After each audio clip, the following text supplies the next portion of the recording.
성경 구절은 요한계시록 3장 20절 말씀입니다. 제가 찾아놓았기 때문에 바로 시작하도록 하겠습니다. 볼지어다 내가 문 밖에 서서 두드리노니 누구든지 내 음성을 듣고 문을 열면 내가 그에게로 들어가 그와 더불어 먹고 그는 나와 더불어 먹으리라. 오늘 말씀에 보면 먹는다는 표현이 나옵니다. 우리는 보통 누군가 새로운 사람을 알게 되거나 혹은 이미 알고 있는 사람과의 관계가 더욱 깊어지기 위해 언제 밥 한번 먹자며 약속을 하곤 합니다. 함께 먹는다는 것은 먹으면서 서로의 일상을 공유하고 때로는 위로와 힘을 얻기도 하며 친밀해지는 것을 의미합니다. 오늘 말씀에서 가장 핵심이 되는 단어는 바로 교제라는 단어입니다. 교제는 구원과는 또 다른 차원의 이야기입니다.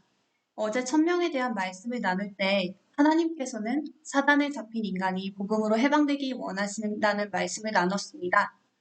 그럼 하나님은 왜 인간을 구원하기 원하시는 걸까요? 단순히 사단에 잡혀있는 게 안쓰러워서 독생자까지 보내가며 우리를 구원하셨을까요?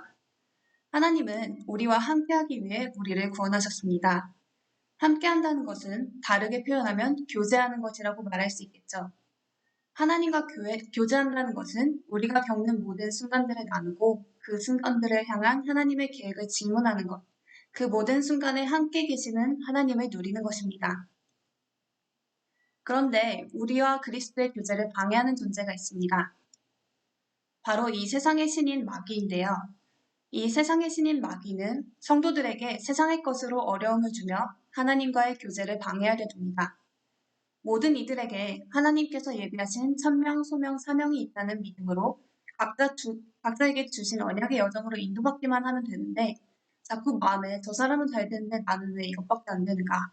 내가 이만큼 했는데 나는 왜 이것밖에 못 받는가? 등과 같은 세상적인 불평을 심으며 하나님의 계획이 무엇인지조차 질문할 수 없는 영적 상태로 속여버립니다. 그리고 사단은 그가 가진 거짓된 능력으로 그리스도와의 교제를 방해합니다. 역대 대통령들이 누가 당선될 것인지를 맞추거나 숟가락이 휘어지는 등의 능력들은 물론 신기할 수 있습니다. 하지만 그것은 인간을 구원하는 진리가 될 수 없습니다. 사탄은 이런 거짓 기적을 통하여 하나님의 말씀이 아닌 눈에 나타나는 다른 증거들로 신자들을 미혹합니다. 매일 듣는 말씀보다 다른 곳에서 나타나는 증거에 더 혹하게 만들어 하나님의 말씀은 고리타분한 것으로 마치 아무 역사도 일어나지 않는 것으로 느껴지게 속이는 것입니다. 그리고 사단은 스스로를 광명의 천사로 가정해 우리에게 좋은 것을 주는 척 그리스도로부터 멀어지게 속입니다. 예를 들면 모든 인권은 존중받아야 마땅합니다. 하지만 이 인권을 위하는 좋은 운동을 통해서 결국 창세기 3장의 나 중심 속으로 더욱 빠져들게 만듭니다. 옳은 것, 바른 것으로 보이는 것들을 내세워 우리도 모르게 그리스도의 언약이 아닌 창세기 3장으로 들어가게 만듦으로써 우리를 향하신 하나님의 생각을 질문조차 하지 못하는 상태에 이르게 합니다. 그럼 우리는 왜 그리스도의 교제가 끊어지게 될까요? 선악을 알게 되어 타락한 인간은 이미 선을 택할 능력을 상실한 상태에 있습니다. 로마서 7장 18절의 영어 버전을 보면 선을 행할 능력이 없다고 표현되어 있습니다. 우리가 말씀은 듣지만 이를 행할 능력이 없는 것입니다. 기도해야 하는 것은 알지만 기도할 힘이 없는 것입니다. 그렇게 우리의 모든 신앙생활은 구원의 시작과 같이 하나님의 은혜가 필요합니다. 지금 나와 그리스도의 교제를 방해하는 흑암체력이 떠나가도록 나의 힘으로는 24시 기도할 수 없지만 하나님께 기도할 수 있는 은혜를 달라고 매 순간 영적 싸움에 승리하시는 날 되시길 바랍니다. 다음은 악한 생각에 사로잡힐 때 그리스도와의 교제가 끊어지게 됩니다. 누군가를 보고 미운 마음이 들면 그 사람의 안 좋은 것들만 계속해서 생각나게 마련입니다. 이런 악한 생각은 중간에 멈춰지지 않으면 계속해서 더 악한 곳으로 흘러가게 됩니다. 구원받고 하나님의 자녀가 되었음에도 상처가 깊은 정신 문제로 연결되는 것은 그들의 마음에 드는 악한 생각에 사로잡히게 되었기 때문입니다. 그리고 주님의 통치를 떠나 있을 때 그리스도와의 교제가 끊어지게 됩니다. 우리 삶에 일어나는 모든 일들이 하나님과 상관없다고 생각하는 상태에 있을 때, 하나님이 주시는 힘 없이 내 힘으로 할 수 있다고 착각하고 있을 때, 우리는 그리스도와의 교제에서 끊어지게 됩니다. 우리는 하루 속에도 많은 선택을 하게 됩니다. 나를 화나게 하는 일 앞에 화를 낼지, 아니면 복음으로 상대방을 이해하는 선택을 할지, 문제 앞에 하나님의 말씀을 들을지 아니면 가장 편한 사람에게, 내가 듣고 싶은 말을 해줄 것 같은 사람에게 조언을 구할지, 이러한 크고 작은 모든 선택의 순간에 성령의 인도가 아닌 내 감정에 편한 것, 내가 원하는 것을 말해줄 것 같은 사람을 택하는 등의 선택은 우리를 그리스도와의 교제로부터 멀어지게 만듭니다. 그럼 어떻게 해야 그리스도께서 우리에게 역사심을 체험할 수 있을까요? 가장 먼저 예수 그리스도를 믿고 구원을 받아야 합니다. 예수 그리스도를 통하지 않고는 하나님께 닿을 수 있는 사람은 세상에 단 한 명도 없습니다. 그리고 나의 모든 생활 속에 그리스도를 모셔야 합니다. 나의 모든 것에 하나님의 말씀을 연결하고 어떤 상황에도 하나님의 말씀을 찾으며 의미를 질문해야 합니다. 가는 곳마다 영적 사실을 분별하며 하나님의 뜻을 찾아야 합니다. 나의 오늘이 하나님께서 내게 주신 천명, 소명, 사명과 무슨 상관이 있는지 질문해야 합니다. 그리고 하나님은 우리를 인도하시고 능력 주시기 원하는 분이심을 믿어야 합니다. 종교 생활을 하는 많은 분들이 내가 뭘 잘못해서 하나님이 벌을 주셨나 보다 하는 이야기를 종종 하시곤 합니다.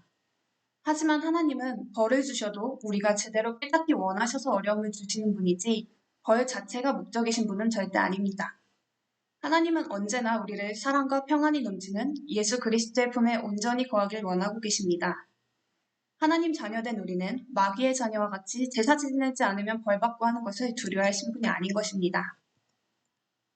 그리고 사단은 호시탐탐 우리를 그리스도와의 교제에서 끊어내려 공격함을 명심해야 합니다. 사단은 사람마다 가지고 있는 약점을 끊임없이 공격합니다. 내가 거기에 그 같은 약점에 더 이상 속지 않는 그날까지 같은 약점을 계속해서 공격합니다. 우리는 이를 알고 그 통로를 타고 역사하는 모든 흑암 세력을 왕 대신 예수 그리스도의 이름으로 결박해야 합니다. 그리스도는 완전한 승리자이십니다. 내가 믿든지 안 믿든지 이것은 변치 않는 영적 사실입니다. 이 사실을 믿고 그리스도와의 교제를 끊으려는 사단과의 영적 전쟁에 매 순간 승리해야 합니다. 그리고 내 성질, 내 성격 때문에 응답받지 못할 뿐 하나님은 이미 모든 축복을 우리에게 주셨습니다. 나의 것을 내려놓고 하나님의 것이 가장 선하신 것임을 깨달으면 됩니다. 그리스도를 나의 인생의 주인으로 모셔야 합니다. 주인은 소유한 모든 것을 책임집니다. 예수님께서 나의 미래, 일, 가족 등 모든 것의 주인 되심을 믿어야 합니다.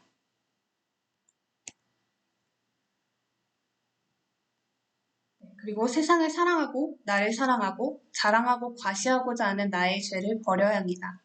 우리의 모든 것은 하나님의 은혜로 말미암았음을 항상 기억해서 우리의 위치를 기억하는 그런 겸손할 수 있는 자리에 있어야 합니다. 그리고 주님께 순종해야 합니다. 이때 순종이라고 하면 사람들은 무조건적인 순종을 많이 생각을 하곤 하는데요. 그것이 아니라 깨달은 자의 선택입니다. 복음에서 최고의 가치를 발견했기 때문에 하나님께 순종할 수 있는 그런 영적인 축복을 누릴 수 있어야 합니다. 그리고 주님의 뜻에 나의 모든 것을 맡길 때 이것이 인생 최고의 성공의 길임을 깨닫게 됩니다. 우리 인생을 완전하신 하나님의 손에 의탁할 때 하나님께서 우리를 통하여 하시는 역사를 체험하게 됩니다. 그래서 내가 주 안에 거하고 주님이 내 안에 거하실 때 사라지는 것과 생겨나는 것이 있습니다. 먼저 마음의 공허함이 사라지고 대신해서 줄이지 않고 목마르지 아니한 충만함을 누리게 됩니다. 그리고 마음의 근심이 사라지고 세상이 결코 줄 수 없는 평안이 임하게 됩니다. 행복의 반대인 불행이 사라지고 참된 기쁨이 넘쳐나게 됩니다. 나의 무능이 사라지고 하나님의 형상에 잠재된 능력이 나타나게 됩니다. 세상적으로 볼 때는 실패 같아 보이지만 결국 하나님의 증거를 남기게 되는 증인의 인생을 살아가게 됩니다. 오늘 말씀을 준비하면서 하나님께 어떤 말씀을 전달하기 원하시는지 기도했습니다. 그때 제 마음에 주신 생각은 하나님께서 우리와 교제하기 원하신다는 것이었습니다. 예수님은 지금도 우리 마음 더욱 깊숙한 곳에 오셔서 그분과 함께하는 참 행복을 누리기 원하십니다. 그래서 오늘 이 말씀을 들은 우리의 하루가 예수 그리스도와의 깊은 교제가 회복되는 날 되시기를 기도합니다. 제가 기도드리겠습니다. 하나님 아버지, 지금도 우리의 마음의 문 앞에 서서 두드리고 계신 줄 믿습니다.